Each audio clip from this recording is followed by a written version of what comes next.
আজকের ঘেরাও কর্মসূচি নিয়ে গতকাল থেকে বাংলাদেশের সকল ছাত্র সংগঠন, ছাত্রদল, ছাত্র শিবির, ছাত্র শক্তি, জুলাইয়ের যারা সহযোদ্ধা ছিল, সামাজিক সংগঠন, আমরা সবার সাথে যোগাযোগ করেছি।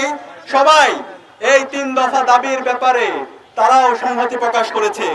এবং একই সাথে আমরা বলতে চাই, আমরা জুলাই যে প্রজন্ম, জুলাই আমরা যারা আন্দোলন করেছিলাম, রাজপথে নেমেছিলাম, আমরা সবাই ঐক্যবদ্ধ আছি। আমাদের কমন গোল এক, আমাদের কমন এনিমি এক। আমাদের কমন এনিমি হলো ভারতের দালালেরা, এনিমি হচ্ছে দিল্লি যারা বাংলাদেশে ফ্যাসিবাদ কায়েম করেছে। আমাদের কমন এনিমি হচ্ছে খুনি হাসিনা এবং তার দোসররা। আমাদের কমন এনিমি হলো নিষিদ্ধ ছাত্রলীগ, যুবলীগ, আওয়ামী লীগ এবং সন্ত্রাসীরা। তাদের বিরুদ্ধে সারা দেশে গণপ্রতিরোধ গড়ে তোলার জন্য বাংলাদেশের মুক্তিকামী ছাত্র জনতাকে আহ্বান করছি। এই সন্ত্রাসীদেরকে বিচারের আওতায় নিয়ে আসার জন্য এবং তাদেরকে দ্রুত সময়ের মধ্যে তাদেরকে অ্যারেস্ট করার জন্য আমরা বাংলাদেশের সকল ছাত্র সংগঠন, সামাজিক সংগঠন এবং রাজনৈতিক দলগুলোকে আইন শৃঙ্খলা রক্ষায় সারা দেশে গণ কমিটি গঠন করার জন্য আহ্বান করছি। একই সাথে যে সমস্ত আইনজীবীরা এই খুনিদেরকে জামিন দেওয়ার জন্য আপনারা কাজ করছেন, আপনাদের তথ্যগুলো আমরা সারা দেশের মানুষের কাছে ছড়িয়ে দেব। এই এক খুনি হাসিনা এবং তার দোসররা, নিষিদ্ধ ঘোষিত ছাত্রলীগ, যুবলীগ এবং আওয়ামী লীগ, তাদের বিরুদ্ধে তাদেরকে জামিনের জন্য যে সমস্ত আইনজীবীরা কাজ করবে, অপরাধীদেরকে দায় মুক্তি দেওয়ার জন্য যারাই কাজ করবে, তাদের বিরুদ্ধে আমাদের অবস্থান জারি থাকবে, তাদের বিরুদ্ধে আমাদের প্রতিবাদ প্রতিরোধ জারি থাকবে।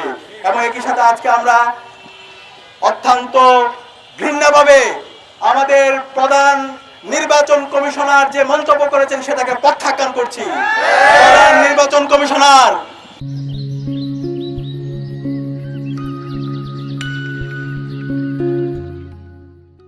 তিনি আজকে বলেছেন আমাদের যে জুলাইয়ের সহযোদ্ধা শরীফ ওসমান হাদি ভাইয়ের উপর সন্ত্রাসীরা যে গুলি করেছে সেটা নাকি একটি বিচ্ছিন্ন ঘটনা।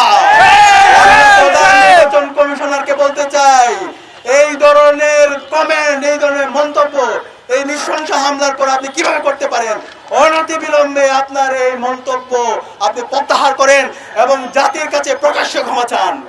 তাহলে আমরা আপনার বিরুদ্ধে আমাদের আন্দোলন সংগ্রাম শুরু করব। আমরা অনুরোধ করবো সরকারের দায়িত্বশীল পর্যায়ে যারা আছেন সবাইকে দায়িত্বশীল আচরণ করার জন্য।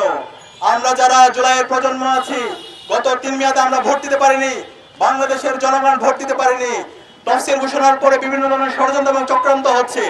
দেশের সামগ্রিক স্টেবিলিটির জন্য আমাদের জাতীয় ঐক্যমত দরকার।